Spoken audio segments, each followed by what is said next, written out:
எழுத்தாளர் ராம்கி, ஆசிரியர்களும் அரசு ஊழியர்கள், தொழிலாளர்கள், இந்த டிசபிலிட்டி, இந்த மாதிரி விஷயங்களை நாங்கள் பேசுகிறோம். இவ்வளோ நேரம் ஆழமாக பேசியிருக்கோம் கடந்த 30 நிமிடமாக. அரசு கொடுத்த வாக்குறுதி, அவர்களுடைய மனக்குமுறல். இந்த நிகழ்ச்சிக்கு நான் உங்களை வரவேற்கிறேன். சொல்லுங்கள்.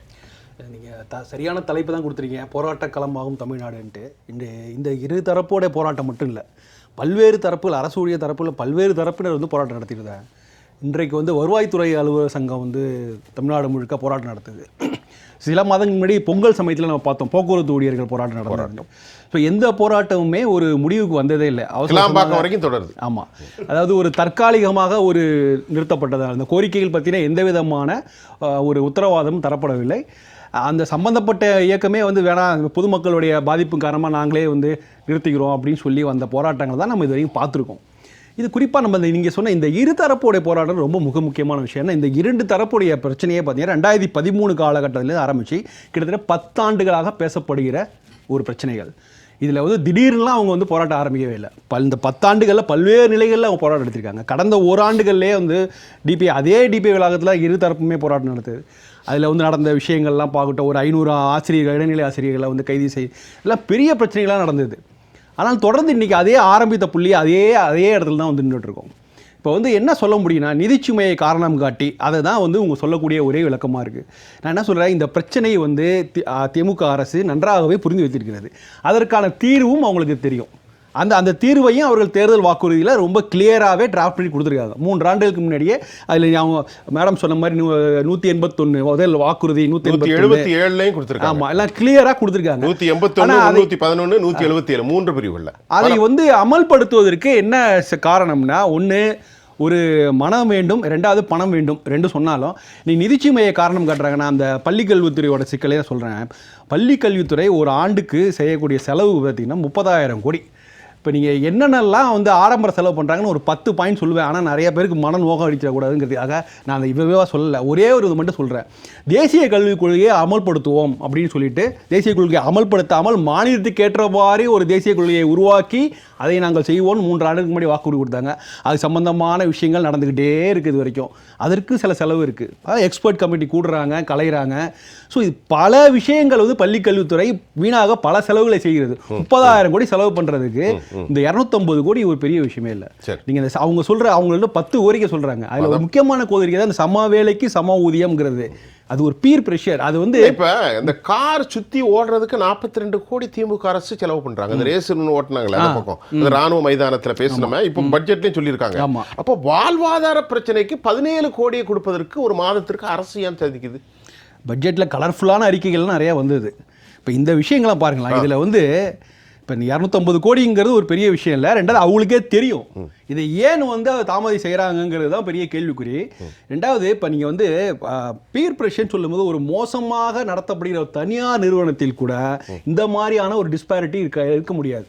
நீங்கள் ஒரே வேலையை செய்யக்கூடிய 2 நபர்களை ஒரே இடத்துல அமர வைத்து விட்டு 2 பேருக்கும் இவ்வளோ வித்தியாசம், ஒரு 10% கூட குறையது இருக்கலாம் ஊதியங்கிறது. ராம்கிட்ட இன்னொரு விஷயம் என்னென்னா, ஒரு பொறுப்பட்ட தன்மையை திமுக நிரூபித்திருக்கிறேன்னு நான் சொல்கிறேன். அதற்கு இந்த அரசு கொடுத்த பல்வேறு வாக்குறுதிகள் இன்று கிடப்பில் போடப்பட்டிருக்கிறது. ஆமாம், அதை எப்படி அவங்க மக்கள்கிட்ட நியாயப்படுத்துவாங்க? எல்லாம் கொடுத்தா, நகை கடனில் இருந்து இந்த 5 ரூபாய் மானியத்தில் இருந்து எல்லாமே சொல்லியிருந்தாங்க. ஆனால் எதுவுமே நடைபெறா பட்சத்தில் ஆசிரியர்களும் பாவம். இன்றைக்கு ஆசிரியர்களும் கூட அவர்கள் சொன்னார்கள், நம்முடைய இதுக்கு முன்னால் பேசக்கூடிய சீலாராணி சொன்னாங்க, ரொம்ப உளவியல் ரீதியாக நாங்கள் பாதிக்கப்பட்டிருக்கோம். 8 மணி நேரம் ஒர்க் பண்ணுறோம், பக்கத்தில் உள்ளவங்க 33,000 சேலரி, எனக்கு 20,000 சேலரி. அதான் ஒரு மோசமான ஒரு தனியார் நிறுவனத்தில், மோசமாக நடத்தப்படுகிற தனியார் நிறுவனத்தில் கூட இது போன்ற விஷயங்கள் நீங்கள் பார்க்க முடியாது. ஒரே இடத்தில் இருக்கிற ஊழியர்களுக்கு 10% வேணா ஒரு ஊதியத்தில் ஒரு மாற்றம் இருக்கலாம் முடியா, இந்த அளவுக்கு ஒரு பெரிய டிஃப்ரென்ஸ் இருக்கிறது வாய்ப்பு இல்லை. அவங்க ஒரு கோரிக்கை, அது மிக முக்கியமான கோரிக்கை. அதை தொடர்ந்து அடுத்தடுத்த கோரிக்கையெல்லாம் பார்த்தீங்கன்னா 10 ஆண்டுகளாக தகுதி தேர்வு பாஸ் செய்துவிட்டு வேலைக்காக காத்திருப்பவங்க 42 வயசில் எழுதுறாங்க, இன்றைக்கி 52 வயசு ஆயிடுச்சு, அவங்களுக்கு என்ன கொடுக்க முடியும்? 45 அந்த இது உங்களுக்கு அந்த ஏஜ் பார் ஆகி போய் அந்த சிக்கல்லாம் இருக்குது. நிறைய கோரிக்கைகள் இருக்குது. அதாவது நம்ம ஆசிரியரை நம்ம சமூகம் எப்படி மதிக்கிறது அப்படிங்கிறது தான் நம்ம உண்மையிலேயே ஒரு இழிவுபடுத்துறது தானே. வருங்கால சந்ததிகளை உயர்த்துறவங்க ரோட்ல வந்து கையேந்தக்கூடிய லெவல்ல தானே உருவாக்கி இருக்காங்க. நீங்க இந்த 2009 சொல்லும்போது 2009க்கு அப்புறம் பணியாற்ற ஆசிரியர் பணிக்கு விரும்பி வரக்கூடியவர்களை நினைத்து பாருங்க. அவங்களாம் ஒரு பேஷண்டா இருந்தால் மட்டும்தான் இந்த தொழிலை தேர்ந்தெடுத்திருப்பார்கள். 2009 பல்வேறு ஆப்ஷன்ஸ் இருக்குது. ஆனாலும் இவங்க வராங்க அப்படின்னு சொன்னா அந்த பேஷனட்டா இருக்கவங்க தான் உள்ள வராங்க. கண்டிப்பா அவங்களுக்குரிய ஒரு வார்த்தை, இது ஒரு தெய்வீக பணியா அவங்க நினைச்சிருந்தா மட்டும்தான் வர முடியும். இன்னைக்கு நீங்க பாருங்க, நீங்க இந்த இதெல்லாம் ஒரு தனியார் ஒரு பள்ளியில், ஆரம்ப பள்ளியில் பெறக்கூடிய வருமானங்கிறது ஒரு 10,000 ரூபா தான் மாதம் கிடைக்குது ஒரு ஆசிரியருக்கு. ஒரு கல்லூரியில் பணிபுரிகிற ஒரு பேராசிரியருக்கு ஒரு பார்த்தீங்கன்னா ஒரு 20,000 தான் மாதம் சம்பளம். இவ்வளோ தான். இது வந்து இது போன்ற நிலைமை வேறு எந்த நாட்டிலும் பார்க்க முடியாது. நம்ம கல்விக்கு அவ்வளோதான், அப்படி கொடுக்குறோம். அதாவது இதிலிருந்து இவர்கள் வந்து பயிற்று படிக்கிற மாணவர்கள் வந்து அவங்க வாங்குற சம்பளத்தெல்லாம் எடுத்து பார்த்தீங்கன்னா நீங்கள் வந்து பிரமிக்க வைக்கும். நீங்கள் ஒரு தன்னுடைய வாழ்க்கையே இது பண்ணிட்டு ஒரு கல்வி கற்றுக் கொடுக்குற ஆசிரியர்களுக்கும் நம்ம செய்யக்கூடிய இது வந்து இப்படி இந்த ஒரு மோசமான நிலையில் இருக்குது. ரொம்ப கம்மி. 20,000ங்கிறது என்னங்க? நீங்கள் சாதாரண ஒரு அன்ரெகனைஸ்டு ஒரு அன்ஆர்கனைஸ் செக்டாரில் உள்ள ஒரு தொழிலாளி, கூலி தொழிலாளிக்கு வர வருமானம் தான் அது. அதை வந்து நம்ம ஆசிரியர் கொடுக்குறோம்னா அது எந்த மனசாட்சியோட அதை எப்படி எடுத்துக்க முடியும்?